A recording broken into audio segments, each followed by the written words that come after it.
Ice cream lovers, welcome to St. Louis, Missouri. A little bit chilly right now, a little bit of snow, a little bit of rain, but we're not going to let that deter us from bringing the up-to-date industry trends to you on this channel. Thank you for joining us. Thank you for our episode sponsor, new episode sponsor, the Cone Genie. Have you ever had issues rolling a waffle cone by yourself, holes in the end, bad consistency?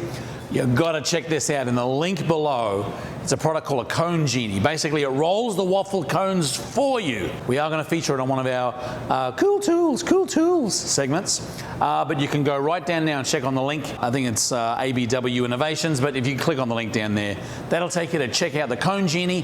Thank you, Dan, and all the crew out there in Hawaii, none less, for sponsoring this episode.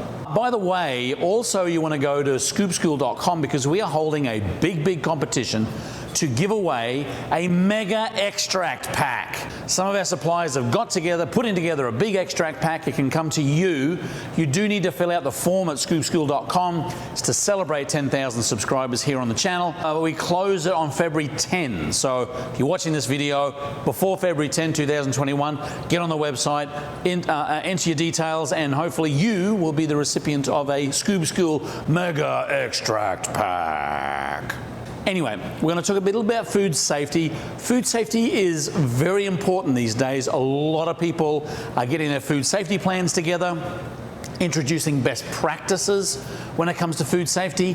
One of the things that you're going to need to do, and nearly every franchise does it, so if they're doing it, why shouldn't you, is to not only monitor the temperature of your dipping cabinets, your storage cabinets, your freezers, but record that information in some kind of spreadsheet or blue book. What we've got is a situation where, bacteria is one of those things where it's the time and temperature relationship, right?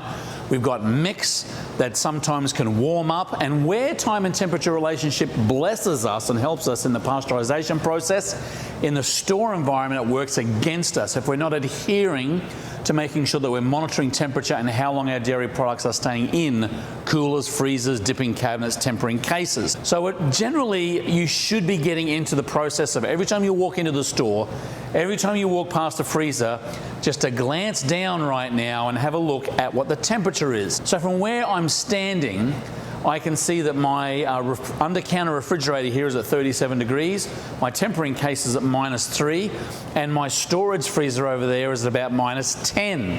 I can see that from where I'm standing because each of those thermostats are actually quite large and you can very easily glance.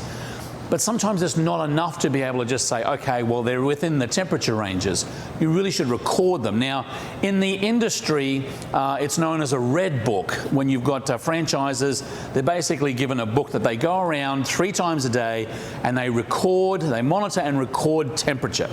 And honestly, I would get into a good practice of doing that. First thing in the morning when you come into the store, let's say 10 a.m., record temperature of storage, tempering, dipping cabinet, blast maybe if it's running, maybe once at lunchtime and maybe once just before you get into the busy time at about 6:30, 7 o'clock. Again, it's just for protection. It's one thing to know that the freezers are working well, but you should be able to look at longevity. So if you've got dipping cases that perhaps are losing temperature over a period of time, recording that over multiple days, weeks can help you perhaps detect that before something bad happens. But I'm telling you right now, it's really good practice to be able to get in that process of recording temperature, either through the monitor or a probe thermometer.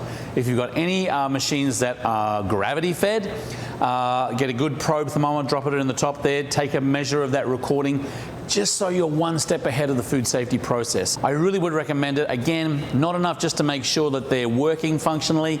You've got to be able to record that, which gives you data and what I would say a food safety net, if you will, to basically help you provide good information, good products to your customers. That's about it.